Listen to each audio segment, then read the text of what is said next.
자, 예수님께서 하나님과 재물을 겸하여 섬길 수 없다, 그렇게 말씀하셨죠. 그 말씀을 들은 바리새인들이 보인 반응이 있었습니다. 뭘까요? 일부도 한 사람도 대답 못하더만.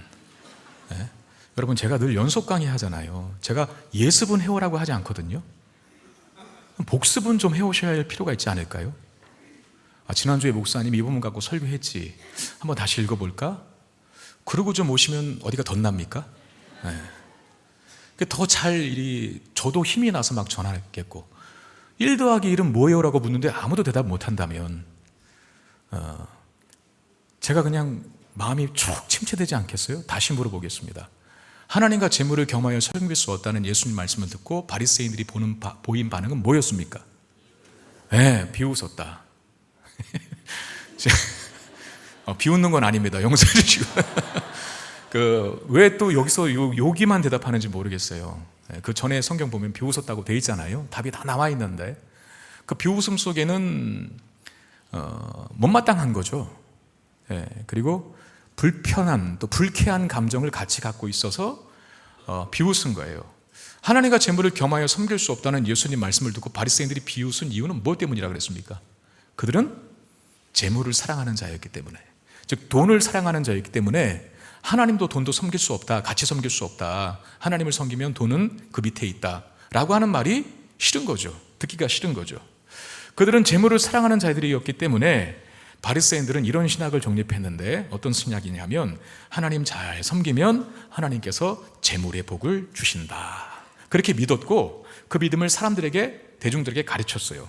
자, 그들의 논리대로라면 부자는 누굽니까? 재물의 복을 받은 사람들이 부자고, 그 재물의 복을 받은 이유는 무엇 때문이에요?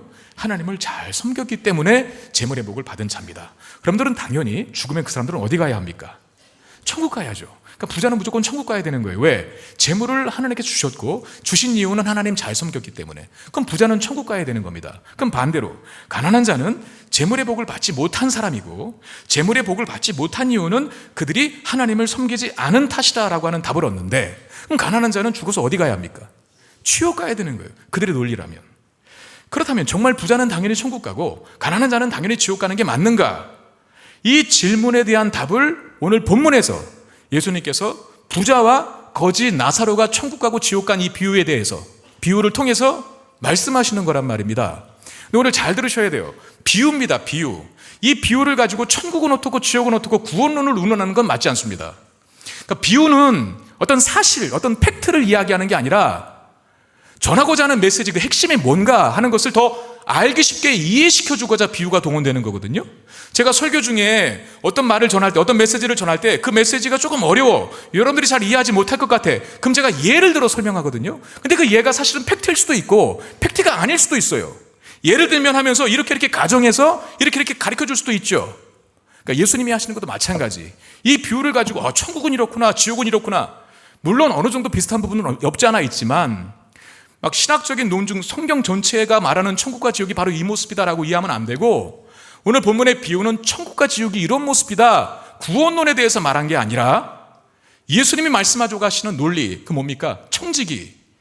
우리는 주인이 아닌데 주인이신 하나님께서 우리에게 이 땅에서 맡긴 모든 것들을 하나님의 영광을 위해서 사용해야 한다, 이걸 강조하고자 오늘 비유가 동원된 거거든요.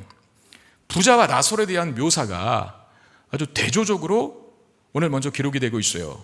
자, 19절 말씀 보시면, 한 부자가 있어 자색 옷과 고운 베옷을 입고 날마다 호화롭게 즐기더라 그랬어요. 부자에 대한 묘사가 먼저 등장하는데, 부자가 뭐 입었다고요? 자색 옷을 입었다라고 하는데, 자색이라고 하는 색은 그냥 나오는 색이 아닙니다. 이 색을 만들기 위해서는 굉장히 고가의 재료가 필요해요. 그러니까 고가의 재료를 엄청난 돈을 주고 사야만 자색이라는 것을 만들 수 있고 자색 옷을 만들 수 있는 것이죠. 그러니까 자색 옷을 입었다는 것은 아무나 입는 게 아니라 왕이나 귀족들이 입는 옷이었습니다. 그리고 고운 베옷을 입었다 그래요. 금이 1kg가 있어요. 그리고 고운 베옷 1kg예요. 이게 2배 더 비쌉니다, 금보다. 그러니까 고운 베옷도 아무나 입을 수 없는 굉장히 사치스러운, 아주 화찬란한, 화려한 그런 옷이었다는 거예요. 게다가 매일 호화롭게 즐겼다라고 하는데, 매일 사치스러운 잔치를 벌여서 먹고 마셨다는 거죠. 한마디로 이 부자는 상위 1%에서도 가장 돈이 많은 최고의 부자 라고 쳐도 과언이 아닐 겁니다. 어쩌면 이 사람은 매일매일 1,000만 원씩 죽을 때까지 써도 어마어마한 재산을 남기고 죽는 그런 사람 아니었을까요? 되고 싶죠, 그렇게. 매일매일 1,000만 원씩 써도 다 못 쓰고 죽는 재산을 가진 사람, 그 사람이 이 부자라는 거예요. 그에 반해 거지 나사로는 어떻게 묘사됩니까? 20절 21절. 그런데 나사로라 이름하는 한 거지가 헌데투성이로 그의 대문 앞에 버려진 채 그 부자의 상에서 떨어지는 곳으로 배불리려 하며 심지어 개들이 와서 그 헌데를 핥더라. 먼저 헌데투성이라고 합니다. 헌데투성이라고 하는 것은 아마 이 나사로가 피부병을 앓고 있었던 것 같아요. 아마 그 욥기의 욥이 보면 그 악창을 알았잖아요. 그 아주 악성 종양, 종양이 아니라 악성 종기 때문에 고통스러워 했을 것이고, 그리고 그를 대문 앞에 버려졌다라고 모샤를 하는데 누가 거기다 던져 놓은 겁니다. 누가 거기다 던져 놓은 것은 그는 거동도 불편한 장애였다는 것이죠. 장애인. 한 가지 더 비참한 묘사가 있었어요. 뭡니까? 개가 와서, 우리가 기르는 애완견을 말하는 게 아닙니다. 떠돌이 들개들을 말하겠죠. 개떼들이 와서 나사로의 아픈 데를 핥고 있어요. 이 비참한 거죠. 그러니까 부자에 대한 세상의 화려함을, 나사로에 대한 세상에 아무것도 없는 이 가장 비천한 삶, 이걸 대조하는데 중요한 것은 그들이 있는 곳이 어딘가, 나사로가 있는 곳이 어딘가 하는 건데, 나사로가 지금 어디 있다고 합니까? 부자의 대문 앞에 있다고 합니다. 부자의 대문 앞에 있는 이유는 당연하죠. 부자의 상에서 버려지는 음식으로 배를 채우기 위해서 그 부자의 대문 앞에 있습니다. 그 표현을 잘 보셔야 합니다. 채웠다가 아닙니다. 채우려고 하고 있다는 겁니다. 그러니까 갈망으로 끝난다는 거죠. 못 먹었다는 거예요. 먹고 싶었지만, 쓰레기 음식이라도 먹고 싶었지만 그것조차 허락되지 않는, 갈망만 하다가 끝나버린, 부자로부터 아무런 도움을 받지 못했음을 의미해 주는 겁니다. 바로 여기서 부자의 문제가 드러나죠. 여러분, 늘 강조하지만 제가 부를 소유하는 것 자체는 죄가 아닙니다. 돈이 뭐가 죄입니까? 그리고 부자는 무조건 지옥 갑니까? 그것도 아니거든요. 뭐가 문제입니까? 늘 강조했지만 이 청지기 비유를 이야기하는 이 누가복음 16장 전체의 말씀 속에서 늘 강조했지만, 부는 그 자체가 죄가 아니라 물질을 은사의 관점에서 보라 그랬어요. 은사. 하나님께서 허락하셨다면 그거 누리면서 그걸 하나님의 거룩한 영광을 위해 사용하라고 주신 거거든요.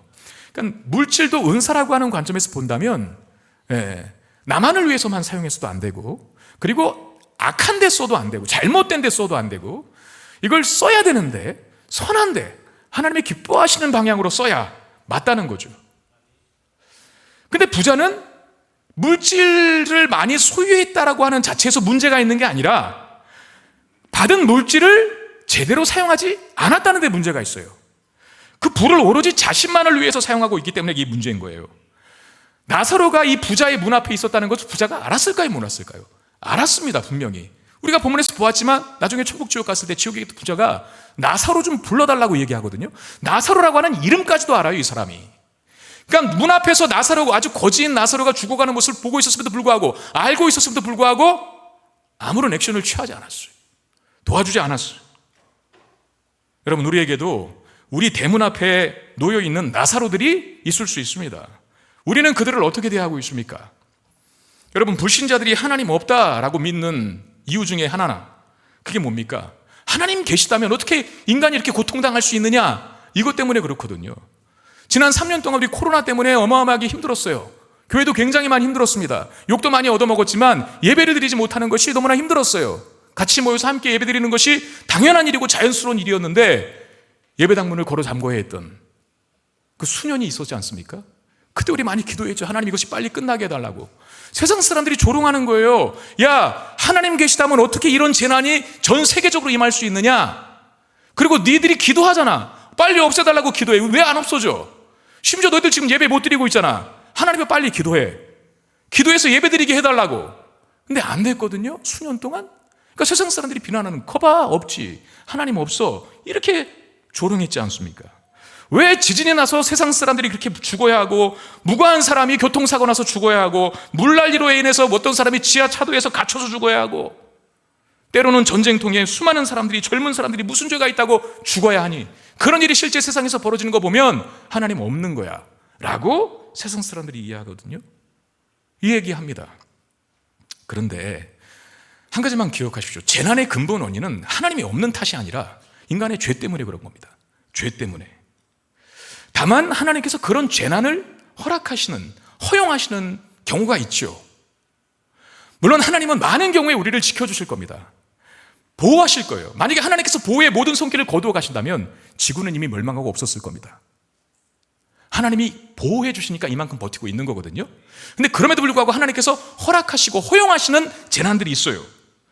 왜? 뭐 때문에 그런 재난을 허락하실까? 그 재난 속에 아파하는 사람들을 위해서 교회가 교회로서 역할하라라고 하는 뜻이 계신다는 거죠. 우는 자와 함께 울고 자신의 것을 나누고 돕고 협력하라고 우리에게 주어진 상황이 바로 재난이라는 겁니다.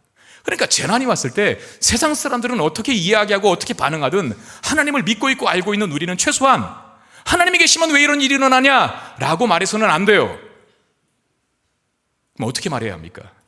우리에게 할 일이 생겼구나, 이렇게 말해야죠. 하나님의 사랑을 실천하시라고, 하나님의 사랑을 교회가 실천하라고 재난을 주셨구나 라고 하면서 그 재난 속에서 교회가 할 일을 하는 겁니다. 그 할 일이 뭡니까? 돕는 거죠. 우는 자와 함께 우는 거죠. 하나님의 사랑을 실천하여 하나님의 살아계심을 보여주는 거죠. 나아가서 고통 속에 좌절하고 괴로워하는 사람들에게 더 이상 고통과 아픔이 없는 영원한 천국이 있음을, 천국의 복음을 선포하고 가르치고 제시하는 일, 그게 재난 속에서 교회가 해야 할 일이고, 교회가 그 일을 하도록 하나님이 재난을 허락하실 때가 있다는 거예요. 여러분, 우리의 문 앞에 있는 나사로를 외면하지 마시기를 바랍니다. 하나님의 사랑을 증거하고 우리에게 주신 기회로 여길 수 있기를 바랍니다. 다시 비유를 보시면 이제 시간이 흘렀어요. 나사로가 죽고 부자도 죽었다고 합니다. 22절 23절 보면 이에 그 거지가 죽어 천사들에게 받들려 아브라함의 품에 들어가고 부자도 죽어 장사되매 그가 음부에서 고통 중에 눈을 들어 멀리 아브라함과 그의 품에 있는 나사로를 보았다 그랬습니다. 자, 죽은 후에 나사로는 아마 장례도 못 치르고 죽었을 거예요. 본문에도 장례 치렀다는 말은 없죠. 그러니까 유대인들이 죽었을 때 죽은 이후에 장사를 지내지 못했다고 하는 것은 가장 비참한 죽음을 이야기하는 거거든요. 가장 비참한 죽음, 괴로운 수치스러운 죽음을 당했다는 뜻입니다. 그에 반해서 부자는 장사되었다는 말이 있죠. 장사되었다는 말이 있습니다. 부자는 죽을 때도 아주 호화스럽고 성대하고 휘황찬란한 장례를 치러줬을 겁니다. 그런데 중요한 것은 죽음 이후에 그들이 각각 어디에 있는가 하는 거예요. 나사로는 먼저 천사들에게 받들려서 아브라함 품에 안겨있다라고 기록합니다. 왜 아브라함의 품일까? 비유라 그랬어요. 비유. 하나님 품이 아니고 예수님 그거 따지지 마세요. 그냥 비유니까 아브라함의 품이라 그랬는데, 특별히 아브라함의 품이라고 했던 것은 아마 제가 묵상해 볼 때, 제가 생각해 볼 때 아브라함은 믿음의 조상이고, 그리고 아브라함은 이스라엘 건국한 건국의 조상이잖아요. 아브라함의 후손들을 통해서 이제 이스라엘 지파 12지파들, 12아들들이 세어나고 12지파들이 생겨지지 않습니까? 아마 그래서 아브라함의 품에 안겼다라고 하는데, 분명한 건 아브라함 품에 안겼다는 것은 나사로가 지금 어디 있다는 겁니까? 천국에 있다는 겁니다. 그러면 부자는 어디 있을까요? 그래서 단어로 뭐라고 합니까? 음부에 들어갔다 그러거든요. 음부가 헬라어로 하데스라고 하는 말인데 구약 히브리서의 수올이라고 하는 단어와 같습니다. 무덤, 지옥, 죽음을 뜻하는 수올. 그러니까 뭐 이 단어 가지고 뭐 완전히 천국 들어가기 전에 무슨 단계다 이런 신학적인 논쟁 다 치워버리고, 일단 치워버리고 그냥 지옥 같다고 생각하십시오. 여기 아브라함이 아니라 말고 부자가 불이 뜨거워 죽겠다라고 하는 말도 있었고, 그리고 고통 중에 있었다 그랬거든요. 분명히 천국은 아닙니다. 죽어서 천국 안 갔다면 어디 간 겁니까? 지옥 가는 거죠. 일단 나사로는 천국 갔고 부자는 지옥 갔다라고 단순하게 한번 이해해 보시고 이야기를 더 들어보십시오. 왜 나사로는 그럼 천국 갔고 왜 부자는 지옥 갔을까요? 천국에 간 나사로를 통해 알 수 있는 사실은 뭡니까? 가난한 것이 하나님이 저주를 내리시기 때문이 아니라는 거. 자, 바리새인들은 어떤 논리를 폈다고요? 그리고 어떤 신학을 가르쳤다고요? 물질의 축복은 하나님 잘 섬겨서 하나님께서 우리에게 주신 복이니 부라고 하는 것은 하나님 잘 섬긴 증거다라고 그랬거든요. 그럼 반대로 얘기하면 물질의 축복이 없어, 가난하게 살았어, 그럼 그건 하나님 잘 섬기지 못한 탓이고, 그럼 반드시 그 사람은 죽으면 지옥 가야 되는데, 바리새인들의 논리라면. 근데 거지였던, 물질의 축복이 전혀 없었고 아주 가장 비참한 가난 속에 허덕였던 나사로가 천국에 갔어요. 그 사실 하나로 우리가 알 수 있는 것은 가난이라고 하는 것이 하나님이 저주나 벌을 내리신 결과가 아니라는 것. 물론 가난 자체가 천국에 들어갈 조건은 아닙니다. 그러나 가난하다고 해서 천국에 들어가지 못하는 것은 절대 아니라는 것. 일단 그걸 압시다. 그렇다면 지옥에 간 부자를 통해서는 뭘 알 수 있을까? 부 자체가 하나님을 잘 섬긴 증거가 아니라는 것. 부 자체가 하나님을 잘 섬긴 증거라면 부자는 어디 갔어야 되는 거예요? 천국 갔어야 되는 건데 지금 부자 어디 있어요? 지옥에 있거든요. 바리새인들의 논리에 따르면 물질의 축복은 하나님께서 주신 것인데 하나님을 잘 섬긴 대가로 주신 것이니 하나님을 잘 섬긴 사람은 반드시 천국에 가야 되는 거거든요. 그런데 오늘 본문의 부자는 물질의 축복을 받은 것 같은데 지옥에 갔어요. 물질의 축복을 가지고 있다고 해서 부자라고 해서 반드시 천국에 가는 것은 아니다라고 하는 결론을 내릴 수 있습니다. 그러면 이 질문이 이어지겠죠. 부자는 왜 지옥 갔을까요? 왜? 답부터 드리겠습니다. 하나님 말씀을 듣지 않았기 때문입니다. 하나님 말씀대로 살지 않았기 때문입니다. 레위기 19장 9절 10절 말씀. 너희가 너희의 땅에서 곡식을 거둘 때에 너는 반 모퉁이까지 다 거두지 말고 내 떨어진 이삭도 줍지 말며 내 포도원의 열매를 다 따지 말며 내 포도원에 떨어진 열매도 줍지 말고 가난한 사람과 거류민을 위하여 버려두라. 나는 너희의 하나님 여호와이니라. 간단하게 이야기하면 뭐예요? 그 동사들 보세요. 다 거두지 말라, 다 줍지 말라, 다 따지 말라, 버려두라. 버려두라는 말은 남겨두라는 말이거든요. 농사 짓고 추수할 때 그 싹쓸이 하지 마. 그러면서 뭐라 그래요? 남겨둬. 왜? 나중에 가난한 사람들이 와서 주워 먹게. 나그네들이 와서 먹게. 그러니까 나그네를 포함한 가난한 사람들을 위해서 싹쓸이 하지 말고 추수 때 남겨두라 그런 겁니다. 이게 레위기에서에 나와 있는 말씀. 신명기 15장 7절 8절도 보십시오. 내 하나님 여호와께서 내게 주신 땅 어느 성읍에 있었든지 가난한 형제가 너와 함께 거주하거든 그 가난한 형제에게 내 마음을 완악하게 하지 말며 내 손을 움켜쥐지 말고 반드시 내 손을 그에게 펴서 그에게 필요한 대로 쓸 것을 넉넉히 구워주라 라고 돼 있어요. 아까 레위기 말씀이 도우라, 가난한 사람을 도우라라고 하는 어떤 소극적 차원에서의 명령이라고 한다면 왜? 그냥 버려둬라, 다 걷지 말라라고 하는 말이니까 신명기에서 하는 말씀을 적극적 차원에서 지원하라는 거예요. 내 손에 다 움켜쥐지 말고 펴, 가난한 사람들 나눠줘, 적극적으로 도우라는 말씀이죠. 여러분 레위기에서 말씀했고 신명기에서 말씀했어요. 이 레위기와 신명기는 둘 다 누가 쓴 겁니까? 모세가 쓴 겁니다. 창세기, 출애굽기, 레위기, 민수기, 신명기, 모세 오경이라 그래요. 율법서라 그래요. 특별히 레위기와 신명기는 모든 다 율법책입니다. 하나님의 명령, 법이 기록된. 그래서 레위기와 신명기는 율법서라고 합니다. 또는 모세의 책이라고도 하고. 이걸 기억하셔야 돼요. 그리고 하나 더, 이사야서 말씀 보겠습니다. 이사야서에 기록된 말씀, 이사야 58장 6절 7절 말씀인데 우리 한번 같이 읽겠습니다. 시작. 내가 기뻐하는 금식은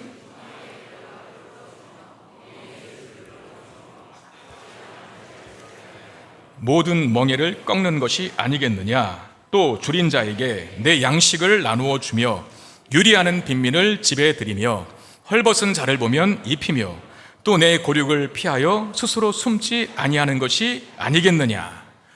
이것도 역시 도와주라는 거죠. 간단하게 이야기하면. 근데 이 말씀이 어디 있어요? 이사야서에. 아까 레위기와 신명기는 뭐라 그랬어요? 제가 모세의 책으로 율법서라 그랬어요. 그럼 이사야서는 뭡니까? 선지서라 그러죠. 선지서. 그러니까 신약에 예수님께서 모세와 선지자들 또는 율법과 선지자 하면은 뭘 말하는 걸까요? 구약성경. 제가 지난주도 말씀드렸죠. 구약성경이 있다는 거예요. 가난한 자를 도우라는 하나님의 말씀이 이미 구약성경에, 이 부자도 가지고 있었던 구약성경에, 하나님 말씀에 다 기록이 되어 있는데 오늘 본문에 등장하는 부자는 그 말씀대로 했어요, 안 했어요? 안 했죠. 자기가 가진 부를 지독하게 자기만을 위해서 썼지, 자기 문 앞에 죽어가는 나사로를 위해서는 땡전 한 푼 쓰지 않았어. 그게 하나님 말씀을 거절한 겁니다. 그래서 지옥 간 겁니다. 오해는 하지 마십시오. 목사님, 그러면 착한 일을 많이 해야만 천국 갑니까? 목사님, 그러면 목사님은 행위 구원을 이야기하시는 건가요? 라고 질문할 분이, 그런 의구심이 생기는 분이 계실 텐데 아닙니다. 구원은 오직 예수 그리스도를 믿는 믿음으로만 갑니다. 그렇죠. 구원은 오직 예수 그리스도를 믿는 믿음으로만 받는 거예요. 그런데 이걸 기억하십시오. 예수를 믿어 구원받은 사람의 특징이 있습니다. 하나님을 사랑하게 된다는 겁니다.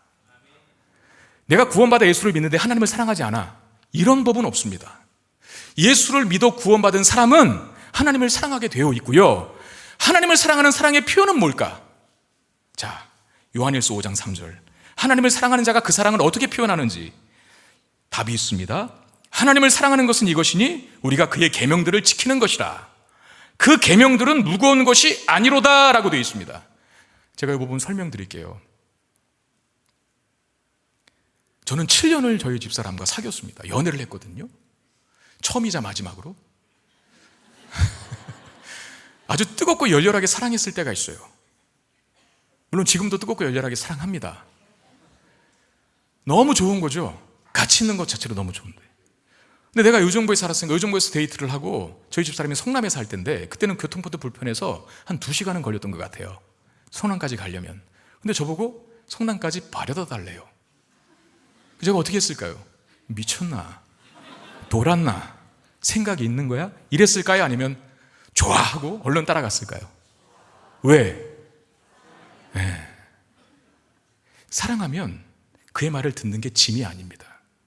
근데 제가 사랑하지 않으면 그 짐이죠. 하기 싫은 일이 되죠.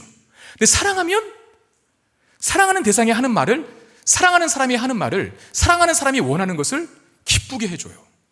그래서 연애하면 하늘에 달도 따다 주고 싶고 별도 따다 주고 싶고 해도 따다 주고 싶고 다 그런 거 아닙니까? 다 그렇게 연애해 보셨잖아요. 에? 성경에도 있잖아요. 야곱이 라헬을 얻기 위해서, 그렇죠, 그 삼촌 라반의 두 딸 레아와 라헬이 있었는데 열심히 일하면 딸도 주겠다 했더니 레아를 주고 덥석 7년 일했더니, 아니 왜 레아를 준, 라헬 약속, 난 라헬을 원했는데 했더니 좀 7년 더 일해. 그것도 7년을 일했는데 성경의 표현이 야곱이 라헬을 사랑함으로 7년이 수일 같았더라, 7년이 며칠 같았더라, 이래요. 다 그렇게 결혼한 것 아닙니까? 연애와 결혼은 연속성이 있습니다. 연애가 없이 내가 누구도 사랑하지 않았어, 오히려 미워했어. 근데 결혼하면 사랑하게 됩니까? 그건 아니잖아요. 연애와 결혼의 연속성은 뭡니까? 사랑을 했다는 거예요. 연애는 사랑의 감정이 있어야 연애를 하는 거죠. 서로를 향한. 그런 다음에 그 사랑의 극대화가 어디입니까? 결혼이에요. 이제 헤어지기 싫어. 잠도 같이 자고 싶고 밥도 같이 먹고 싶고 아침을 같이 맞고 싶고 밤을 같이 맞고 싶은 거예요. 점점 더 사랑이 커지죠. 연애와 결혼은 연속성이 있는 겁니다. 단절된 것이 아니에요. 마찬가지로 하나님을 사랑하면, 자, 내가 예수를 믿어서 구원받았어. 구원받은 사람은 당연히 하나님을 사랑하게 되어 있는데 하나님을 사랑하면 하나님 말씀대로 살고 싶은 소원이 생깁니다. 하나님이 원하시는 것 들어드리고 싶어요. 기쁘게, 힘든 일이 아니게, 아주 가벼운 마음으로 행복하게. 근데 그 일이 죽어 천국 가서 이루어지는 게 아니라 지금 이 땅에서부터 하나님을 사랑하여 하나님 말씀대로 살고 싶은 마음이 생겨지게 되는 겁니다. 이 땅에서도 하나님 말씀대로 살고 싶고 천국에 가면 그 일이 극대화되고 완벽히 이루어지게 되는데, 이게 바로 천국의 연속성이라는 거예요. 내가 죽어서 천국 가면 그때 하나님 말씀 잘 드릴게, 그런 건 아닙니다. 그런 건 없습니다. 완벽하지는 않지만 이 땅에 이 육신의 몸을 입고 있는 상황 속에서도 열심히 하나님의 말씀을 들어드리고 싶어요. 순종하게 돼 있어요. 그러다가 천국에 가서 완벽한 순종이 이루어지는 거죠. 지옥에도 연속성이 있습니다. 지옥에 떨어진 부자가 아브라함에게 한 가지 부탁을 하는 장면에서 명확해지는데, 24절 말씀.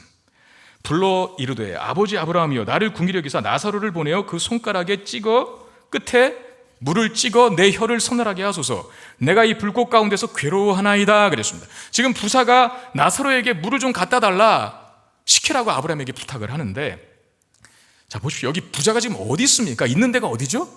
지옥에 있는데도 불구하고 그럼에도 여전히 나사로를 윗사람 취급하고 있어요? 아래 종 취급하고 있어요? 갖다 달라, 나사로 시켜서 갖다 달라 라고 말하거든요. 이게 말하는 게 뭡니까? 이게 보여주는 게 뭡니까? 세상에서 악하게 살았던 세상 속 습관이 그대로 지옥에서도 반영되고 있다는 거죠. 이에 대한 아브라함의 대답을 보십시오. 26절. 그뿐 아니라 너희와 우리 사이에 큰 구렁텅이가 놓여 있어 여기서 너희에게 건너가고자 하되 갈 수 없고 거기서 우리에게 건너올 수도 없게 하였느니라 그랬어요. 나솔에게 물을 나에게 좀 갖다 달라고 부탁을 했는데 아브라함이 안 돼도 그렇게 할 수 없어. 그래서 그 이유에 대해서 지옥에 있는 너희와 천국에 있는 우리 사이에는 큰 구렁텅이가 놓여 있다라고 말합니다. 여러분, 이 큰 구렁텅이가 상징하는 게 뭘까요? 자, 이미 부자는 세상에 살 때 구렁텅이를 놓고 살았어요. 그게 뭐냐면 재물을 안 썼어요. 나사로가 문 앞에 놓여 있는데도 불구하고 다리를 놓아서 자기에게 있는 재물을 나사로에게 보내지 않았어요. 나사로와 자신을 단절시켰어요. 큰 구렁텅이로 안 도와줬으니까. 그러니까 지옥에 가서도 큰 구렁텅이가 놓여 나사로가 못 가는 겁니다. 불의의 제물로 친구를 사귀었어야 되는데 자기만을 위해서 쓰다 보니까, 큰 구렁텅이를 만들어 놓고 자기만을 위해서 쓰다 보니까 지옥에 가서는 물 손끝에 찍어줄 한 사람이 없는 거예요.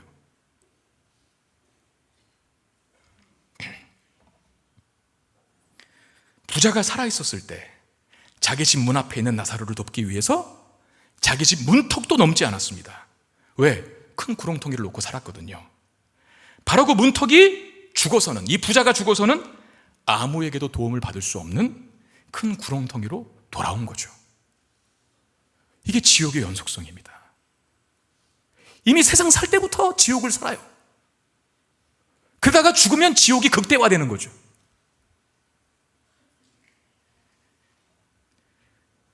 아주 유명한 예화가 하나 있습니다. 제가 금요기도회 때도 듣는 예화인데 재밌어요. 들어보세요. 어떤 사람이 꿈에 천국과 지옥을 보고 오거든요. 제목은 그겁니다. 지옥의 식탁과 천국의 식탁. 지옥을 갔는데 먼저 지옥에 있는 사람들이 막 고통당하니까 삐짝 말라있는 거예요. 거의 뼈박 피골이 상접해 있는 모습이에요. 근데 놀라운 광경을 목격했어요. 식사 시간이 되니까 진수성찬이 그들 앞에 차려지는 겁니다. 진수성찬이.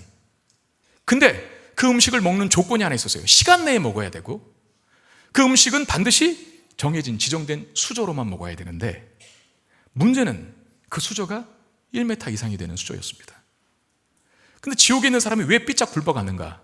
진수성찬이 차려졌어도 그 음식을 못 먹기 때문에 그렇습니다. 왜 못 먹을까요? 서로가 다 자기 입에 넣으려고 하니까. 이게 안 되는 거예요. 그러다가 다 없고 쏟아지고, 그러다가 시간 끝. 그리고 천국에 갔어요. 천국에는 똑같은 조건인데 천국에 있는 사람들은 살이 통통하고 기름졌어요. 왜 그럴까 봤더니 천국에 있는 사람들은 그 긴 수저로 자기 입에 넣지 않고 어떻게 서로에게 먹여주고 있는 거예요. 여러분, 그 습관이 죽어서 갑자기 생기는 겁니까? 한번 생각해 보세요. 지옥에 간 사람은 그렇게 살았던 거예요. 자기만 알고 하나님 말씀이고 뭐고 없이. 근데 천국에 간 사람은 하나님을 너무 사랑하니까, 이 땅에서도 하나님 너무 사랑하니까 하나님 말씀대로 살고 싶은, 그래서 가난한 자를 도우라, 너보다 남을 더 높게 여기라 라고 하는 말에 순종하면서 살아왔던 거예요. 그러니까 천국에 가서도 그 일을 하고 있죠.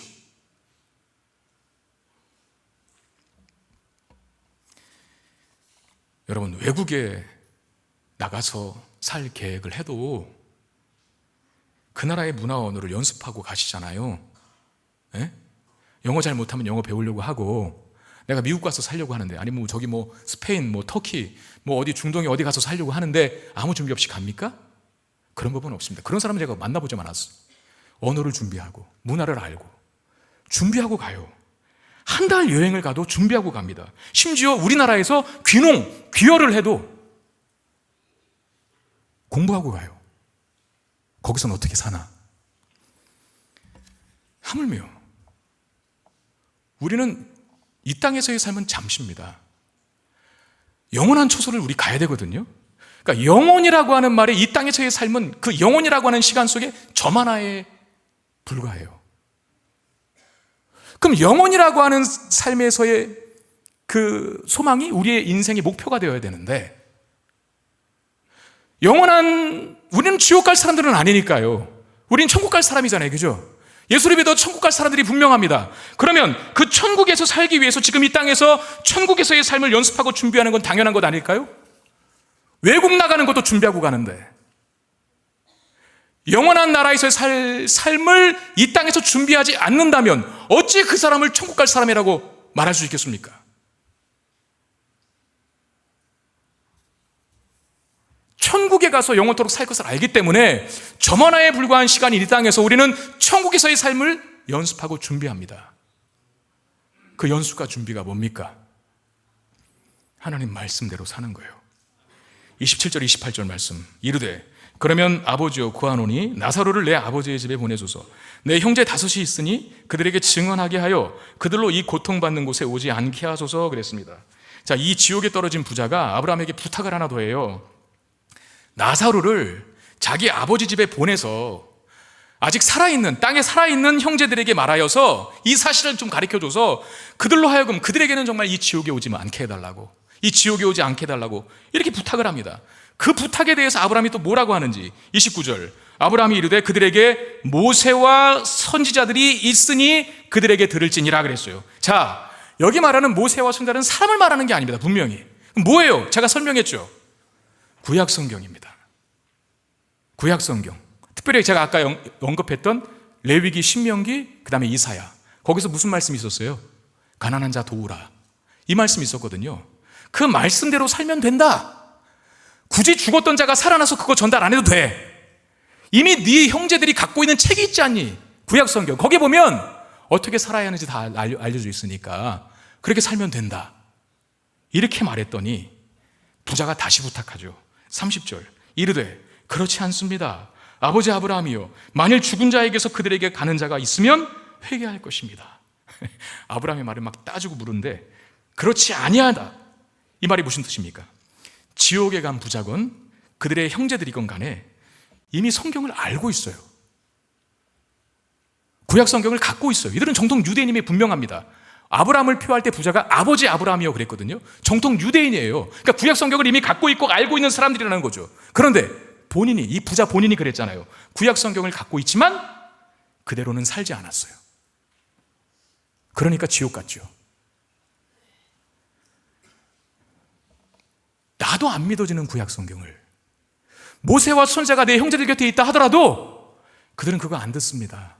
그거 안 믿습니다. 그대로 안 할 겁니다. 그러니 죽은 나사로를 부활시켜서 아주 쇼킹한 기적을 보여주면 그때서야 비로소 듣고 회개하고 돌이킬 겁니다 라고 확신했던 거죠. 그에 대해 아브라함의 대답을 한번 보십시오. 마지막 31절인데 같이 읽겠습니다. 시작. 이르되 모세와 선지자에게 듣지 아니하면 비록 죽은 자 가운데서 살아나는 자가 있을지라도 고난을 받지 아니하리라 하였다 하시니라. 이 말이 뭡니까 지금? 부자가 그랬죠. 아니요, 구약성경 걔네들은 있어도 안 볼 거예요.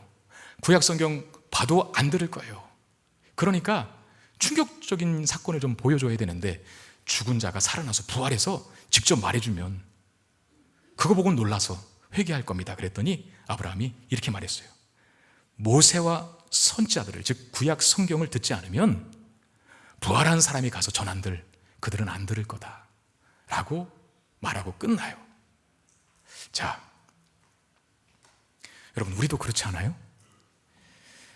죽은 자가 살아나는 기적을 보면 여러분 믿을 것 같습니까? 세상 사람들은 그러죠. 야, 하나님 어디 계시냐? 이 죽은 자 한번 살아있게 해봐.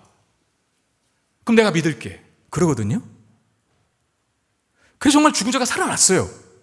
그러면 어떻게 할까요? 그 다음 말. 원래 안 죽었던 거야. 기절했었어. 그렇게 대답하는 게 인간입니다. 죽은 자 살려내봐. 그럼 내가 믿을게. 살아났어요? 얘 원래 안 죽은 거 아니야? 그게 인간입니다. 여러분들도 그러잖아요. 하나님 이 병만 고쳐주시면, 하나님 이 병만 낫게 해주시면, 그게 낫게 해줬어요. 고쳐줬어요. 근데 어떻게 하는지 아세요? 그 다음에? 의사가 고친 거야. 약이 좋아서 그래. 내가 의사가 시킨 대로 잘해서 그래. 하나님? 거들떠도 안 봅니다. 의사와 약이 치료해 주죠. 의사와 약을 쓰지 말라는 게 아닙니다. 근데 궁극적 치료자는 하나님이시잖아요.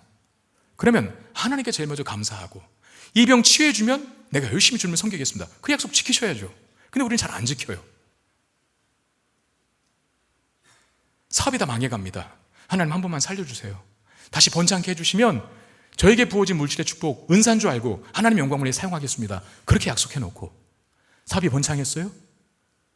하나님 거들떠도 안 봅니다. 그게 인간이에요.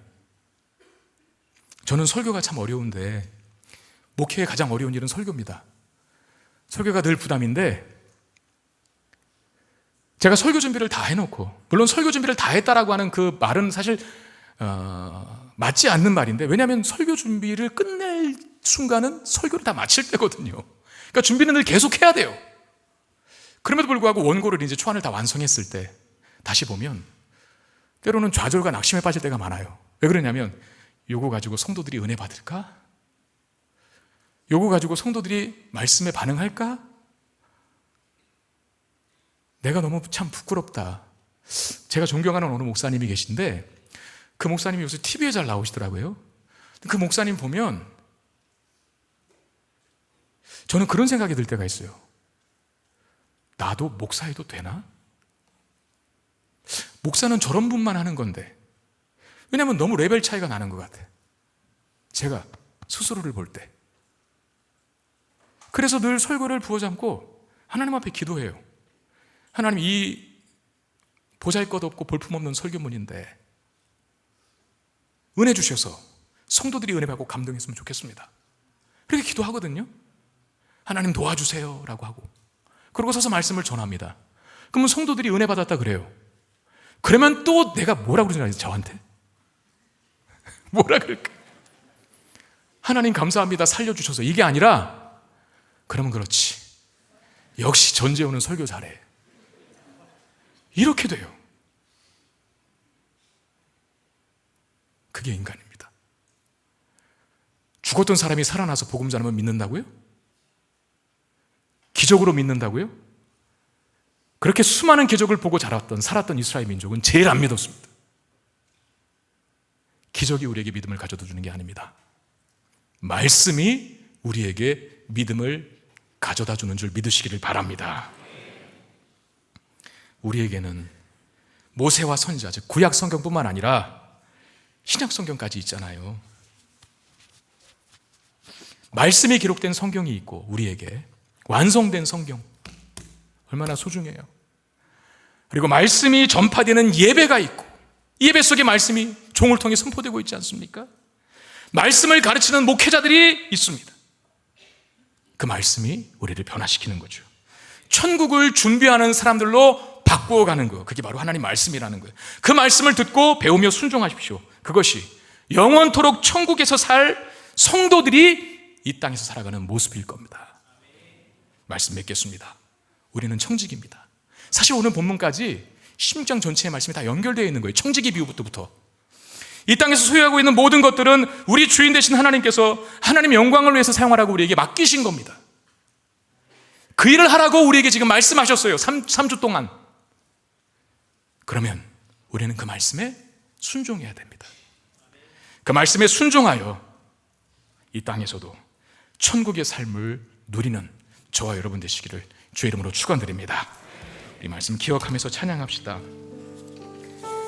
우리가 이 세상에서의 삶을 다 끝나는 순간에 가게 될 영원한 천국, 완성된 천국도 있겠지만 지금 이 세상에서 하나님 말씀 붙잡고 살아가고 그 말씀에 순종하는 삶을 통해서 누려지는 천국도 있습니다.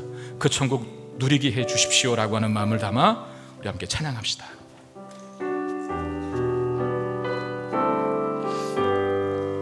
내 영혼이 은총 입어 중한 죄지 벗고 보니 슬픔 많은 이 세상도 천국으로 내 영혼이 은총 입어 은총 입어 중한 죄지 벗고 보니 슬픔 많은 이 세상도 천국으로 와도다. 할렐루야 할렐루야 찬양하세.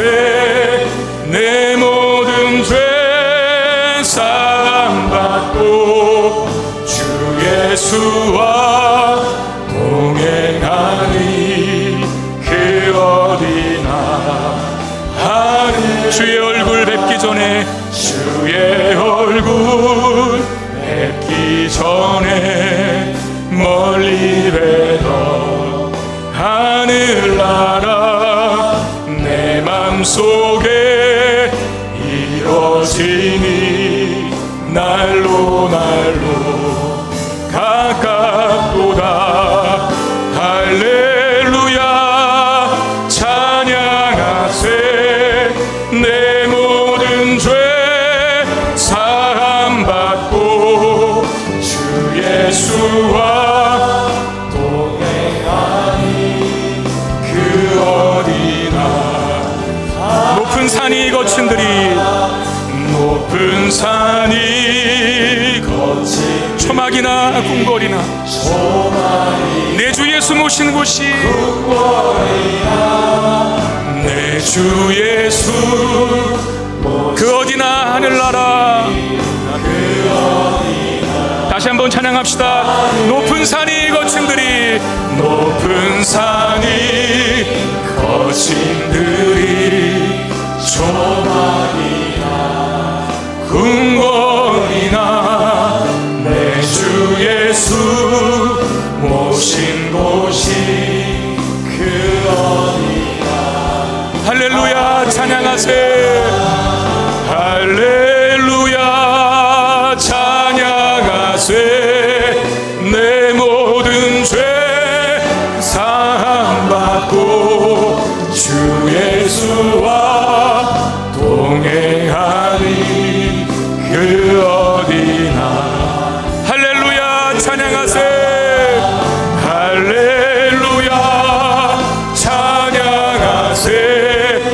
내 모든 죄 사함받고 주 예수와 동행하니 그 어디나 하늘나라. 우리 시간 기도할 때, 하나님 내가 천국 백성답게 이 땅을 살게 하여 주옵소서. 하나님 우리에게 말씀하십니다. 내가 너에게 맡긴 모든 것, 청지기적인 사명 가지고 신실한 청직으로 살아가라. 그 말씀 우리에게 3주 동안 하셨습니다. 내 것이 아닙니다. 주님의 것입니다. 기꺼이 주님의 영광을 위해 사용하게 하셔서 신실한 청직이 되게 하시고 천국의 기쁨을, 하나님 말씀에 순종할 때 누리는 천국의 기쁨을 이 땅에서도 누릴 수 있게 해달라고, 이 기도 제목 가지고 같이 기도하는 시간 갖겠습니다. 기도하겠습니다. 오 하나님, 우리에게 주신 말씀 붙잡고 기도합니다. 하나님 우리에게 천국의 기쁨을, 천국의 영광을 허락하여 주옵소서. 천국 소망을 두고 사는 것, 하나님 이 땅을 사는 동안에도 하나님 말씀에 순종하는 순종의 삶을 살게 될 줄로 믿사옵니다. 그 순종의 삶 속에서 누려지는 영광스러운 기쁨, 이 땅에서도 누리며 살아갈 수 있는 우리 모두가 되게 하여 주시옵소서. 하나님께서 우리에게 말씀하십니다. 청지기로 살아가라고. 주인 되신 하나님께서 맡기신 모든 시간과 물질과 재능과 그 모든 것들을, 그 모든 소유를 하나님의 영광을 위해서 아름답게 신실한 청지기로 살아갈 때, 하나님 사용할 때 더 많은 것을 맡겨주시는 하나님을 경험할 수 있는 우리가 될 수 있도록 인도하여 주시옵소서. 오 하나님, 주의 말씀에 순종하여 천국에 가서도 그 순종의 삶이 극대화되기를 원합니다. 그 영광과 찬란한 힘이 우리가 몸담고 거주하는 이 땅에서 살아갈 수 있도록 은혜를 더하여 주시옵소서. 주님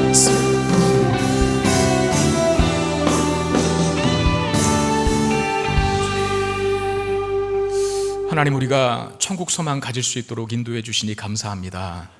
그 소망을 갖고 이 땅을 살아가는 자, 하나님을 사랑하게 되며 하나님 말씀하시는 것 기쁘고 감격스럽게 또 감사한 마음으로 가장 큰 보람을 가지고 순종하는 삶을 살게 된다. 오늘 말씀을 통해서 확인하였습니다. 하나님, 우리가 이 땅에서 하나님 말씀에 순종하며 살아갈 때 누려지는 천국의 기쁨을 이 땅에서도 누릴 수 있는 우리 모두가 되게 해 주시옵소서. 3주 동안 우리에게 말씀하셨습니다. 내가 너에게 맡긴 거 나의 영광을 위해 사용하라. 신실한 청지기가 되어라. 그 말씀에 순종하여서 우리에게 주어진 많은 것들을 통해서 하나님의 영광을 위해서 사용하게 하시고, 하나님 말씀에 순종할 때 누리는 기쁨 누리게 하시되, 신실한 청지기로 사명 감당할 때 더 많은 것으로 맡겨주시는 하나님의 복도 함께 누리는 우리 모두가 되게 해 주시옵소서. 귀한 예물을 하나님 앞에 드립니다. 청지기적인 마음 가지고 드렸사오니 주의 영광을 위해 아름답게 사용되게 하시고 많은 것들로 채워주시고 맡겨주시는 하나님의 복을 이 생애 속에 누릴 수 있는 우리 모두가 되게 해 주시옵소서. 우리 주 예수 그리스도의 이름으로 간절히 축복하며 기도드리옵나이다. 아멘.